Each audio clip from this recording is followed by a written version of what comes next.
زندگی جتنی سادہ ہوگی خیال اتنا بلند ہوگا۔ کمپیریزن نے انسان کا سکون تباہ کر دیا۔ ہم کمپیریزن کرتے رہتے ہیں۔ رسول اللہ صلی اللہ علیہ وسلم نے ایک کمپیریزن کا بولا تھا کہ جب بھی دیکھو اپنے سے نیچے کو دیکھو۔ ہم کمپیریزن کر رہے ہوتے ہیں کہ بھائی میرے پاس وہ کیوں نہیں ہے جو اس کے پاس ہے، یعنی کہ اللہ کی تقسیم پہ گلہ کر رہے ہوتے ہیں ہم۔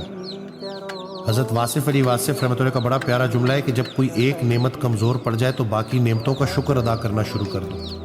تھوڑی نعمتیں ہیں جو اللہ نے دی ہیں۔ کائنات کے نور کا دوسرا نام آپ کی آنکھیں ہیں، اپنی آنکھوں کا شکر ادا کرو۔ اس کائنات میں جتنی نعمتیں ہیں، جتنی رعنائیاں ہیں، آپ کے وجود کے دم سے ہیں، اپنے ہونے کا شکر ادا کرو۔ اور یہ جو ایک بات انہوں نے سمجھائی کہ غریب بھی سخی ہو سکتا ہے، وہ غریب سخی ہے جس کی امیر کے مال پر نظر نہیں ہے۔ ہمارا آج کا جو امیر ہے وہ بزدل ہے، غریب جو ہے وہ بد دل ہے۔ یعنی کہ امیر جو ہے نا، ہر دنیا دار غریب ہونے سے ڈرتا ہے۔